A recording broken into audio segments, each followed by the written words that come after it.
এই গরমে সকালের জলখাবারে লুচি পরোটা ছেড়ে দিন, এইভাবেই বানিয়ে ফেলুন ছাতুর ঘোল। খেতেও ভালো লাগে আর পেটটাও ঠান্ডা থাকবে। তো চলুন কিভাবে বানিয়েছি সেইটা আপনাদের সঙ্গে শেয়ার করি। এখানে আমরা নিয়েছি কুচনো পেঁয়াজ, কুচনো লঙ্কা, কুচনো ধনেপাতা আর গন্ধরাজ লেবু। তোমরা নর্মাল লেবুও নিতে পারো। এই যে একটা হাঁড়ি নিয়েছি, এর মধ্যেই এবার আমরা ঘোলটা বানাবো। তো প্রথমেই আমরা এখানে পরিমাণ মতো জল দিয়ে দিচ্ছি। আমরা এখানে 3 গ্লাস তৈরি করছি। যে যেমন পরিমাণে খাবে সেরকম পরিমাণে ছাতু তোমরা নিয়ে নেবে। তারপর এটাকে ভালো করে এইভাবে ডালঘাটার যদি থাকে তাহলে ডালঘাটা দিয়ে ঘুরিয়ে নেবে, না হলে এইভাবেও তোমরা ঘুরিয়ে নিতে পারো। এই যে দেখছো এইরকম হয়েছে। এরপরে এর মধ্যে আমরা দিয়ে দিচ্ছি বিট নুন। বিট নুনটা দেওয়ার পর ভালো করে মিশিয়ে নিচ্ছি। এবার আমরা এর মধ্যে যে কুচনো পেঁয়াজ, কাঁচা লঙ্কা আর ধনেপাতা রেখেছিলাম সেগুলো এক এক করে দিয়ে দেব। এগুলো দিয়ে দেওয়ার পরেও কিন্তু এটাকে আরও একবার ভালো করে আমরা একটু ঘুরিয়ে নেবো বা মিশিয়ে নেবো।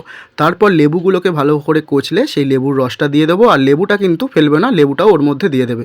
পরে যখন খাবে তখন খোসাগুলো ফেলে দেবে। এবার এটাকেও ভালো করে আমরা এইভাবে ঘুরিয়ে নিচ্ছি, দেখতে পাচ্ছ। এইভাবে ঘোরানোর পরে যখন দেখবে ভালোভাবে মিশে গেছে, এবার আমরা একটা ভাজা মশলা যেটা বাড়িতে করেছি সেটা দিয়ে দেবো। এর মধ্যে আছে গোটা ধনে, এর মধ্যে দিয়েছি আমরা মৌরি আর জোয়ান, আর দিয়েছি এর মধ্যে শুকনো লঙ্কা। ভাজা মশলাটা দেওয়ার পর ভালো করে ঘুরিয়ে নেওয়ার পরে গ্লাসে ঢেলে দিন, আর ওপর থেকে ওই ভাজা মশলাটাই অল্প করে ছড়িয়ে সবাইকে পরিবেশন করুন। এই গরমে পেটও ভর্তি থাকবে আর এটা কিন্তু একটা হেলদি খাবার। গরমের দিনের ব্রেকফাস্টে এইভাবে ছাতুর ঘোল বানিয়ে খান আর সুস্থ থাকুন।